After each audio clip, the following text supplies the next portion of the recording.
So we're just waiting for our colleagues from across the aisle. They're having a discussion, and as soon as they come out, we hope to vote and pass the CR that came over from the House, and then we have 45 days and then get back to regular order. Well, I really want to commend Speaker McCarthy. He was diligent. He stayed upbeat the whole time. He worked with his members. He talked to us throughout the process. And all along, the objective was to get to something that both the House and the Senate could agree on, and that's what we have.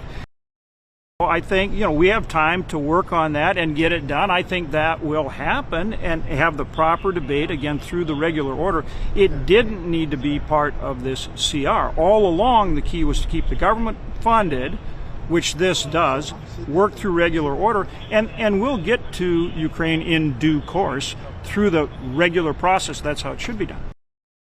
I think Speaker McCarthy has strengthened his hand by showing that he can govern. He listened to his members, he worked with them, he also worked with Republicans in the Senate and got the result. And so I think that's going to help him if there is any kind of motion to take. So what do you think about a CR, 45 days, some disaster relief? Well, that's a perfect scenario for most of us. Eventually they'll do something with Ukraine and the border. We got to do something for the border, but we'll see what happens. Gives them time. We got to do that. We promised the American people we'd do these appropriation bills one at a time, and the House did like 3 or 4 this week, so they can get it done. And we've already done ours. We just got to vote on it. Yeah. And you got 45 days now.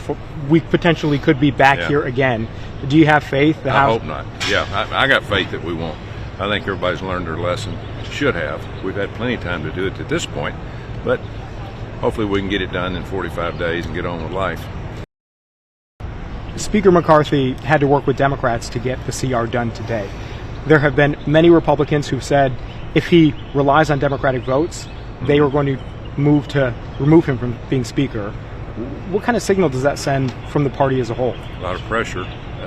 And I saw him last night also say, hey, I'm willing to give up my job, and it was good for him to say that, just start putting the pressure back on the other side. I think they've got it worked out now, but he's got 45 days now to get something done, and I think they will. I think they'll get something done. I think we'll do it. The most important thing is that the government doesn't shut down, and so it won't. The military will still get their pay, for example. That's a good thing. Some other things that I'm very emphasizing is that the National Flood Insurance Program will be authorized, so people who need flood insurance can still close on their home on Monday. Of course, I'd like to see Republican priorities emphasized, but continuing last year's budget process doesn't do that as much, but I'll take what I can get. Yeah, and how do you feel about including Ukraine funding in the coming weeks in those discussions to come? Well, I do think that we should fund the Ukrainians. They're fighting the Russians so that we don't have to fight the Russians. And by the way, the Russians have been fighting us around the world, so I think that's a good thing. And of course, we're supporting the Ukrainians as they fight for their freedom. But I think it should be coupled with something. I think it should be coupled with increased border protection.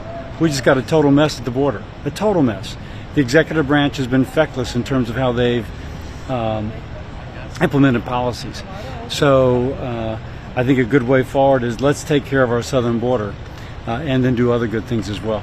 Yeah, and Speaker McCarthy had to use Democratic votes to pass the CR in the House. What are your thoughts on that? I think that not shutting down the government is a bipartisan concern.